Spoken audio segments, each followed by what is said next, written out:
Welcome to the Earn More, Stress Less podcast with me, Caro Syson, and my co-host for this season 2, Hayley Hudson. This podcast is for self-employed business owners just like you who really want to grow their business and become successful and profitable and without all the stress and hassle. We want to share over 50 years of our business experience to show you how simple it can be to earn more money and how you can get organised without needing a business degree or any other qualification. We'll be talking about the easy steps that you can put in place right now to start earning more money today and to help you get the business that you deserve and dream of. So without further ado, let's get started. This week's podcast is sponsored by Pocket PA, helping self-employed business owners to get organised, understand their finances and do their accounts all in one place using a powerful online tool. If you're serious about making a profit and having a successful business, then using a simple digital app like Pocket PA is the best way to grow and scale your business. Visit pocketpa.com for more details and start managing your money like a pro today. Hello and welcome to the Earn More, Stress Less podcast with me, Caro Syson, and my wonderful co-host, Hayley Hudson. Hi, Hayley. Hi, Caro. So today, Hayley and I are going to be talking about money, how to set up your prices right for profitability.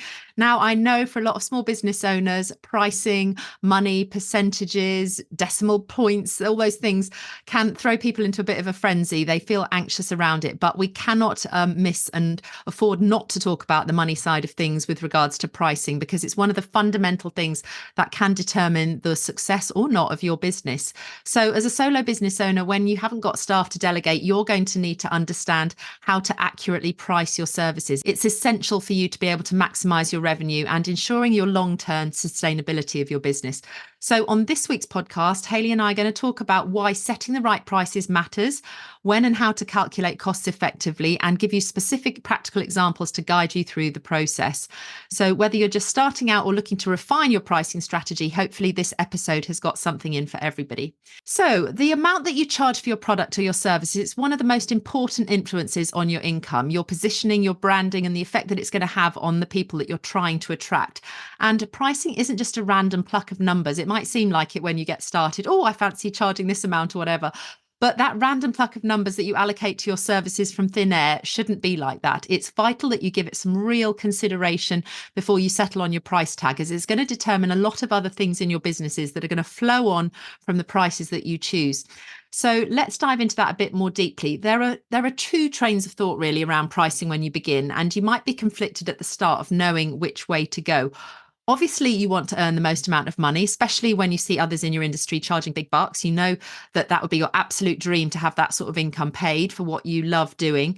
But when you start out, you might be concerned and you lack confidence. You might have thoughts around, oh God, there's no way I could charge that price. Are they crazy? That seems like such a lot. Who's going to even pay that?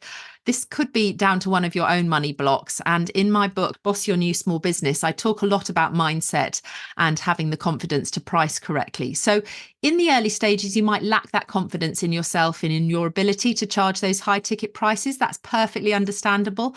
But let me explain why that might not actually serve you. So when you get going, you're going to probably check out your competition in the local area. That's a necessary part of your due diligence, your market research when you begin. It doesn't mean that when you set your prices at the get-go, you need to be in the exact same ballpark or to undercut them to believe that you're going to attract more customers. That's a myth-busting mistake that you might have at the get-go. So low pricing can attract the wrong target client, and it's going to make it very hard for you to run a profitable business. And it'll most likely lead to burnout in the meantime, trying to deliver that unsustainable profit margin. When you begin working out your pricing and you're doing your research, I know when I did my physio practice, my strategy back then was I definitely didn't want to be too cheap. I didn't want to come across budget customers that were only going to be selecting me on price alone. But I also knew that I was new on the block and I couldn't command the highest premium pricing. There are pros and cons to both. And I know when I set my prices, I pitched myself a lot more in the middle to higher end. I valued my training. I believed in the services and the environment that I was offering my services in. And I did believe in myself right from the get-go. But I remember an incident. I was in the physio medical industry, and I remember Bupa were really, I don't want to say bullying, but they were definitely strong arming me to lower my prices for customers that they were putting my way. And they were suggesting that my regular prices that I was charging everyone in my practice, they were suggesting that. I could perhaps offer them a better pricing for them putting more Bupa customers with me. So they were trying to leverage on volume and make me reduce my prices. But I knew that I was offering a premium service, and I had worked out all of my figures based on the prices that I was showing to everyone. And so I remember having a conversation with them at one point, and I said, I really believe in my services. I treat everybody the same, and I want to stick with the prices that I've given. And they said, well, we might not be able to use you as a provider. And I almost called their bluff. And I said, well, I could do a shorter service. I could deliver it for a less amount, but which part of the service would you like me to cut out? Shall I miss out the welcome when they come in? Shall I miss out the goodbye when they go? Shall I miss out the consultation? Shall I not check back in with them to see how they are since the last treatment? And they were quite taken aback. I don't think they'd actually spoken to anybody that challenged them on their pricing and what they were offering. And they came back 2 days later and they said, "Oh, we'll agree the prices that you've proposed to us." And I thought, gosh, I wasn't expecting that. I was expecting to have to still negotiate a little bit further, but I'd stood my ground and I believed in my pricing strategy. And I didn't see why, because they were a large provider and trying to shoehorn me into lower pricing for them to help them with their margin, that I should actually undercut and reduce down my pricing.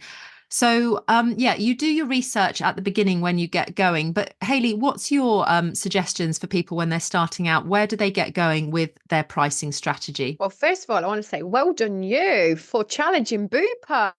That's a long time ago. It was literally 25, 30 I years ago that I was faffing around in my brand new business. I didn't know any better back then, but I was like, how dare you ask me to reduce my prices? Which bit don't you want me to? I was offering free parking outside my place. I was offering, I was really valuing the service that I had. And I was probably very naive back then, but I just thought, no. And funnily enough, they came back and they didn't cut me off their list. They wanted to still carry on working with me. So there is something in that, I guess. Yeah. can still tell how much it gets you going now. It's funny, isn't it? One of us will get worked up about something with an old tale. And I think it's when you're passionate about something, you're clearly very passionate on boundaries. And I think that's what we share in common, really. And it's probably why we get on so well, because if somebody tries to cross our boundary, it's like, how dare you? Absolutely not. I've always had that. But that's the same for all small business owners. We feel like that as a small business owner. It's a personal affront, and perhaps we should be a little bit more compartmentalized. But when you are so passionate about your business and you believe that you're offering a really good service for your clients, that you want to protect that for you, because it's your livelihood and you're putting food on the table and a roof over your family's head. So you need to stand up for yourself, I think. You do, and it's what makes your treatment unique. If you'd have cut any one of those elements, then you wouldn't have been delivering your service that sets you apart, that makes you good and defines your business. So well done. And for the listeners out there, they need to do the same. You will come across people that will absolutely try and knock you down, whether they're somebody large like a big corporation, or even if it's just an individual. You always get challenged on your prices. So I know that's a little bit off piece here, but, please stick on track with your pricing. Do your due diligence. Go and have a look. Keep an eye on your competitors. But the one thing that I would like to say about your competitors, have a look at your competitors. Make sure that you're positioning yourself within the market, but don't go and copy your competitors' price list, because sometimes they don't know if they're set up for profit, and everybody's business model is completely different. So bear that in mind as to how you sit in the market around you. But equally, you need to know what your pricing structure is in relation to your direct cost of service, because if the person down the road is a one-man band and they're doing it out of like a room in their house, and they haven't got a studio, for example, or they're not working as part of plush well-being center or beauty therapy building or something like that, then you need to make sure that it's factoring in your overheads, which I know we're going to cover later, but I just wanted to add that in right at the beginning, because obviously people might be listening to this and they might be at that point right now in their journey. So it's really important. Have a look at your competitors, but don't copy their prices like for like, because you could be caught out with them not knowing their numbers. Yeah, exactly that. And your business is unique to you. So let's talk about people listening today. Let's talk about the importance of accurately calculating the cost of their goods sold. I know it's sometimes abbreviated to COGS, cost of goods sold, but I'm not one for big abbreviations. So let's call it what it is. The cost of goods sold, including expenses such as product costs, equipment, maintenance, and utilities.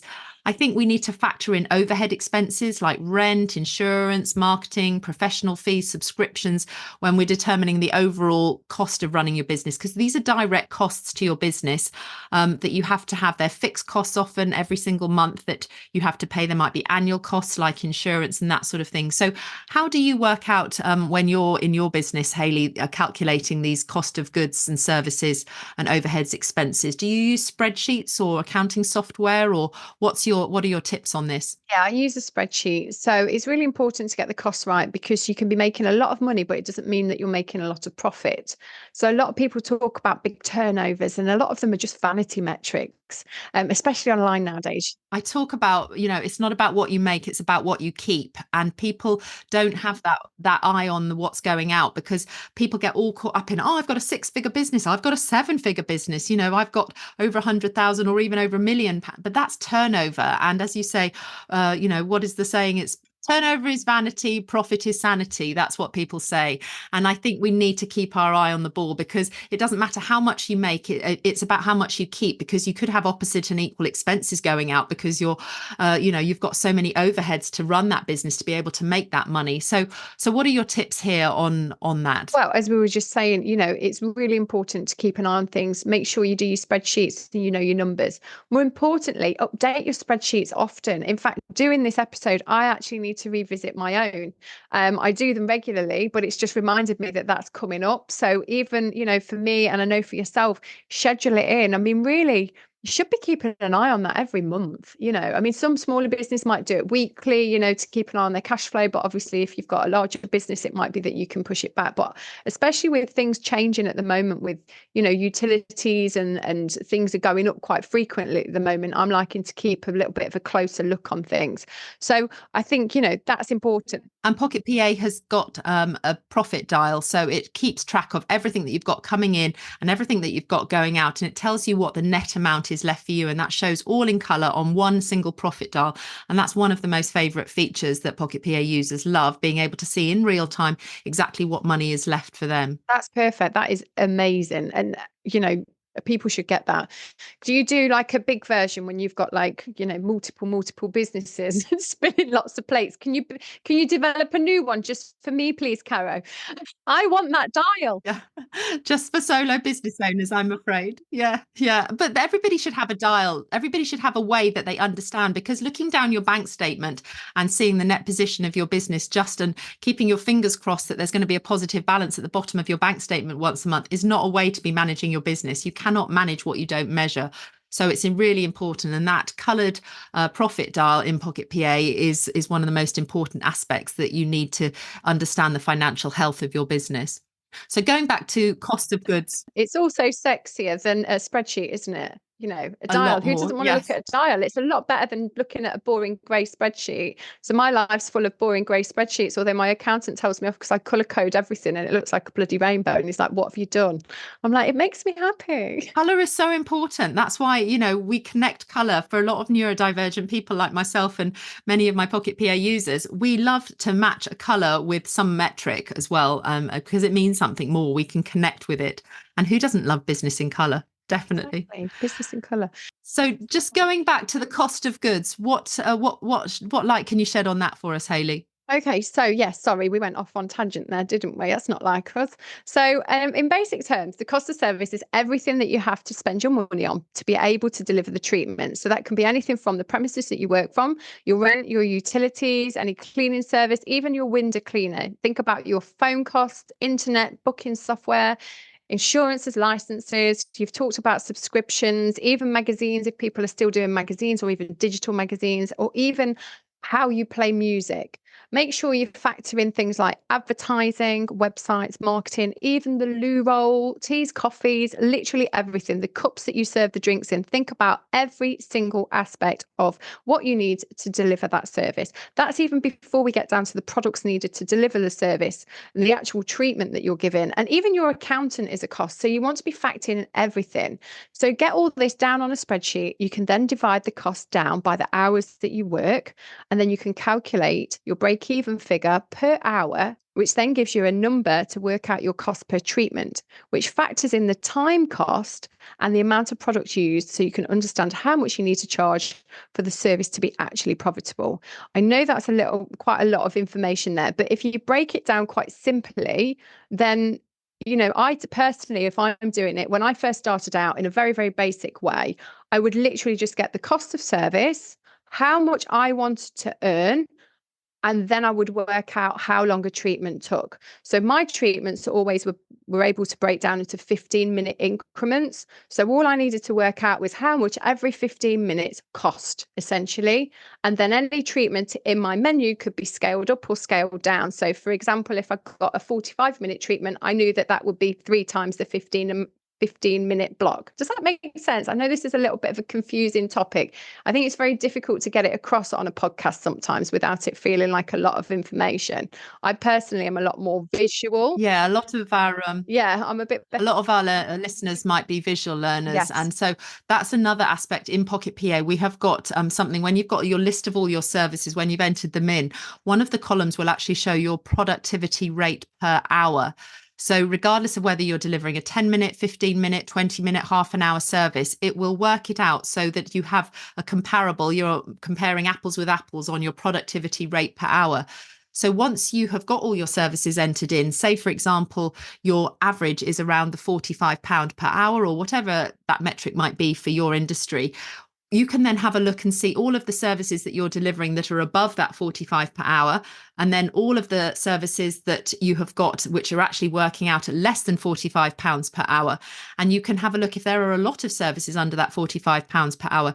You either need to ditch them, you either need to speed up your delivery on them, or you need to charge a bit more to actually make sure that the minimum benchmark is that £45 per hour, if that's your example.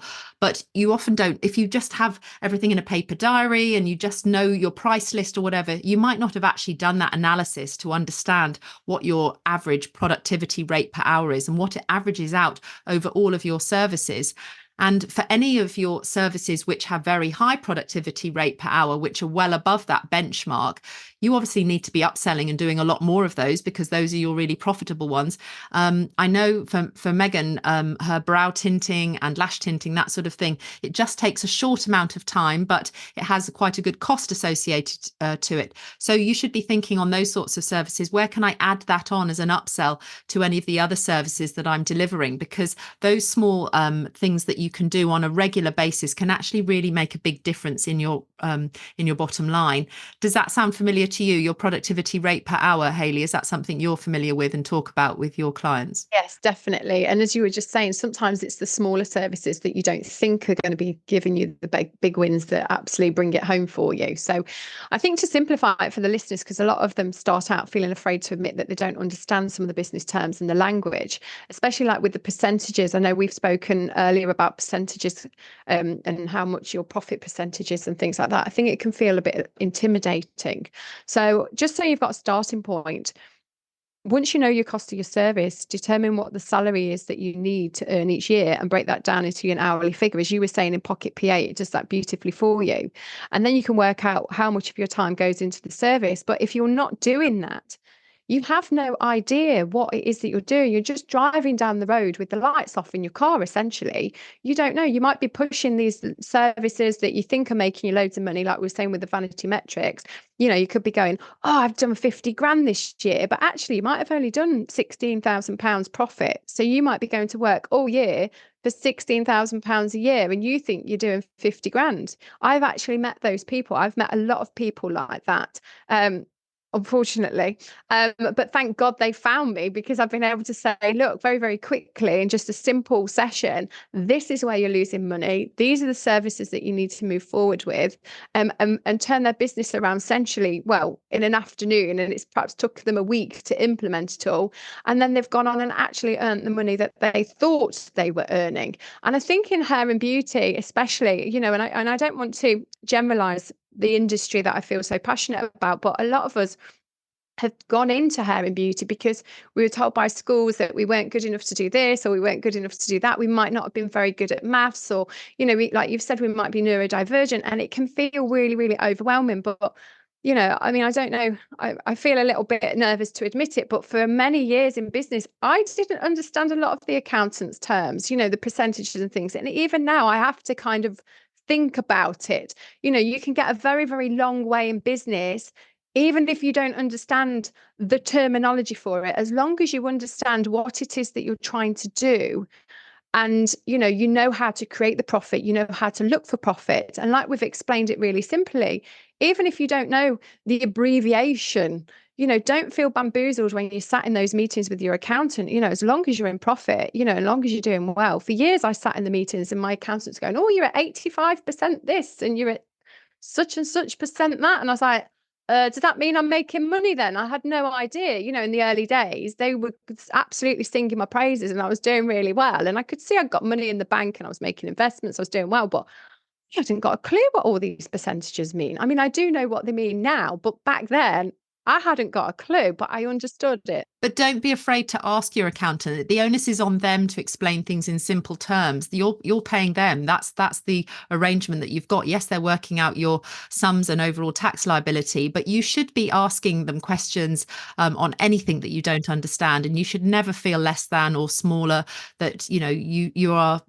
feeling silly. That's ridiculous. You are a business owner, you are doing super well, and I think it's important that you remember, and don't let them shorten and abbreviating, using acronyms and that sort of thing, talking about various things relating to your numbers and your business. You should be asking those questions if they're saying something that you don't understand.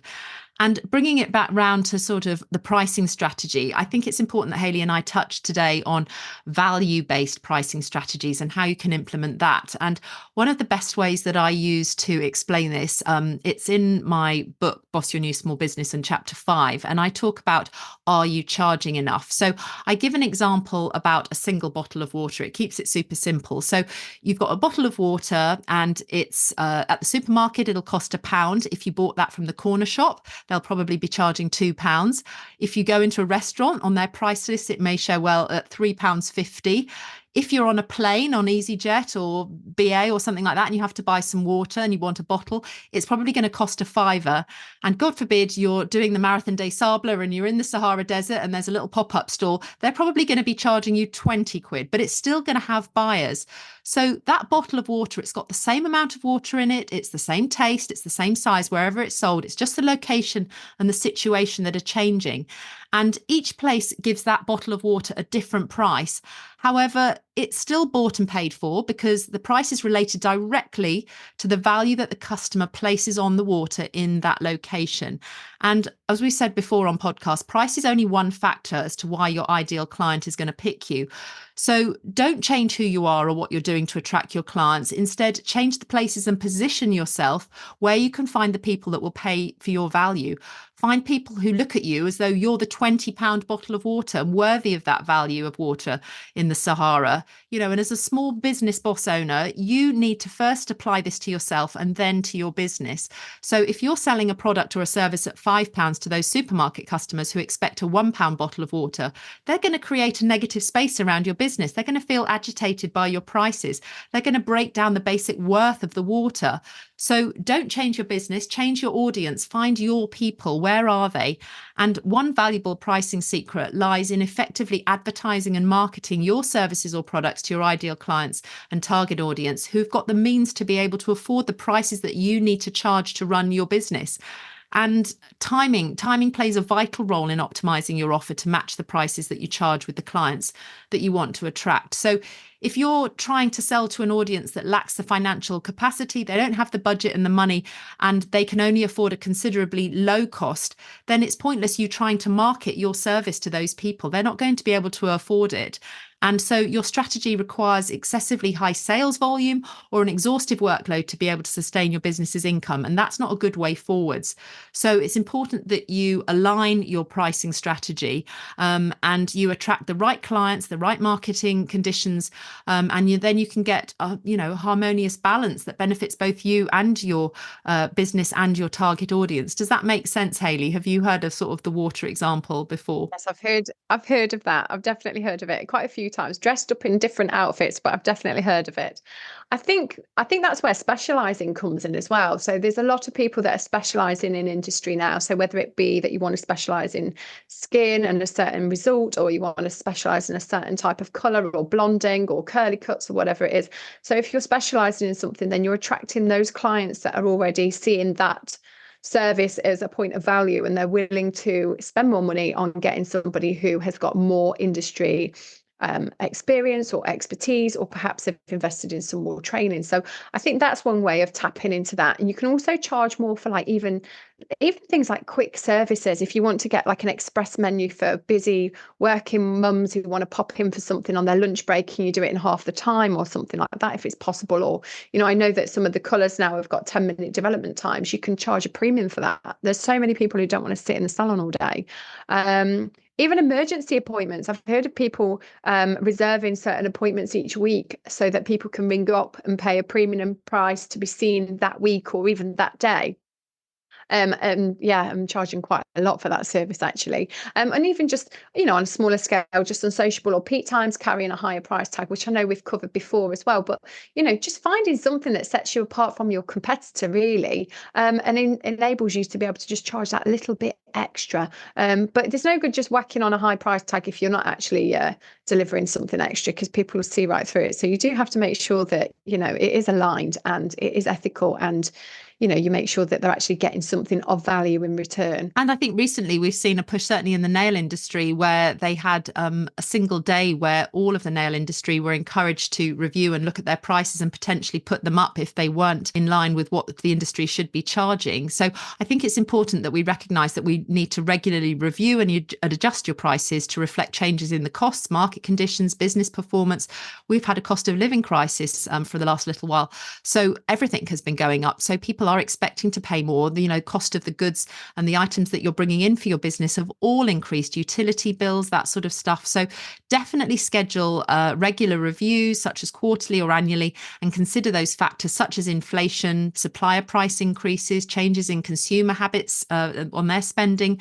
And you need to make sure that you find a way to communicate these price adjustments to clients effectively. You can't do it without notice. You need to make sure that you're telling them that their next appointment or whatever, the price is going to be going up. You could be telling people in the social media or face to face when you see them, and give them the opportunity that if it is too much for them, they aren't going to be able to afford that increase, then they can either choose not to continue on with you, or you can have a conversation around it. So don't automatically assume that by increasing your prices you're going to take all of your customers with you. Some of them might not be able to afford it. They might be having financial pinches themselves. So don't take that personally.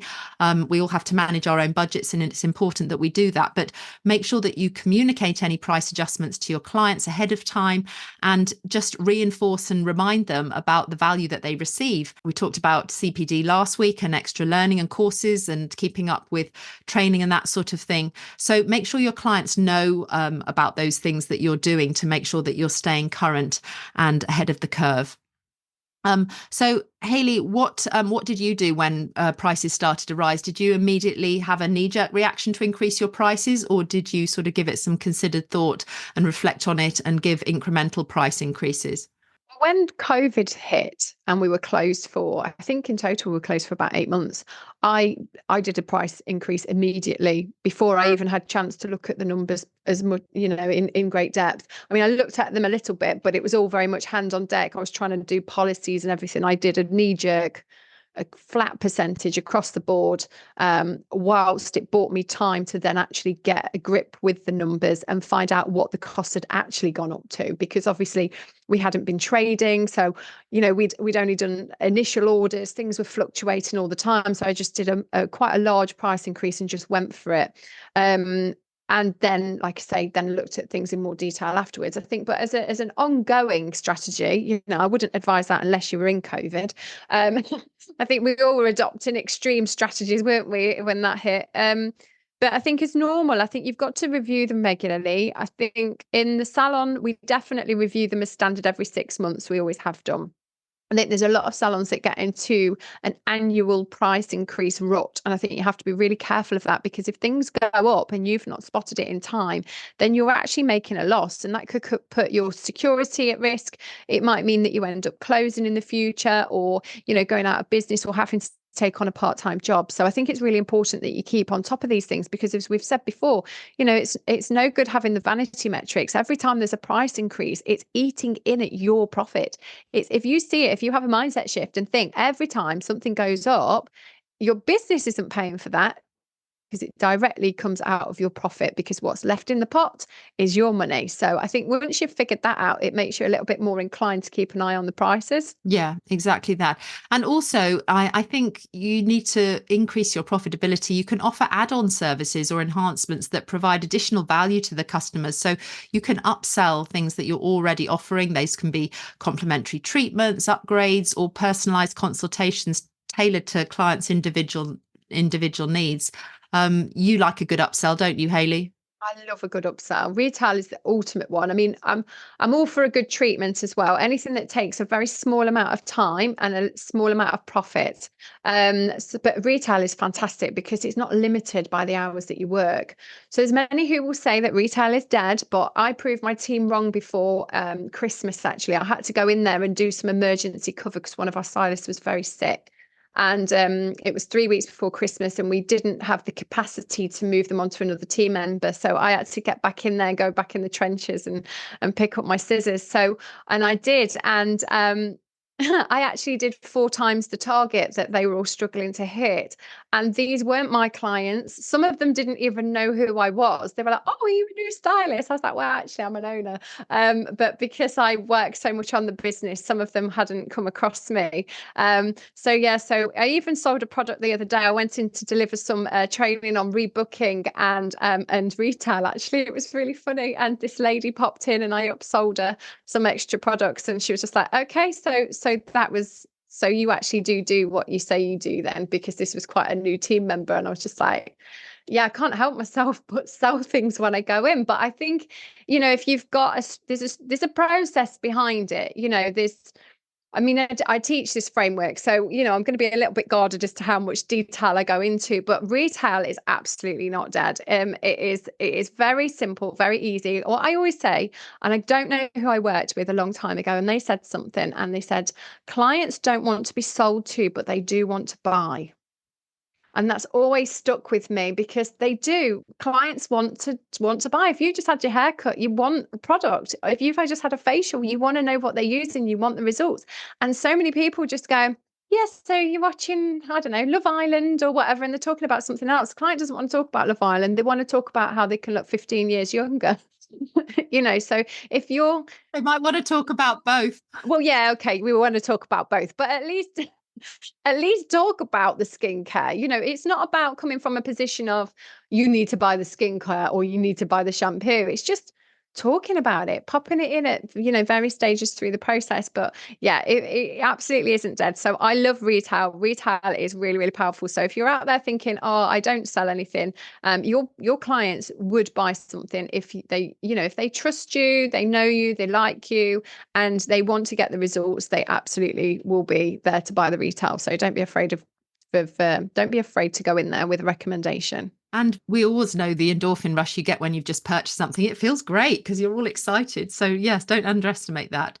So, today's episode, I hope you've gained some really valuable insights into the art of pricing your services for profitability. I hope you realize how important pricing is. It plays a pivotal role in the success and sustainability of your business. So, as a solo business owner, you need to really master this aspect. It's essential for maximizing your revenue and making sure that you have long-term growth.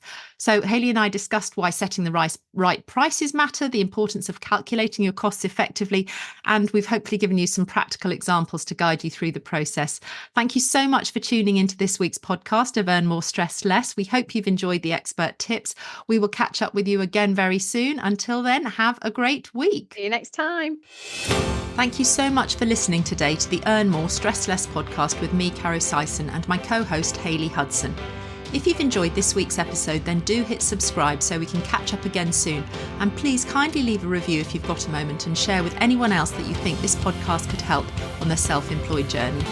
If you're ready to make bigger breakthroughs in your business life and want to get way more organised and understand your finances the really simple way, then start your very own 14-day free trial today using the super powerful software tool Pocket PA that I made for my own son and daughter. Go to pocketpa.com/podcast and let's get you on the way to earning more money and stressing much less. Have a great week, whatever you're doing.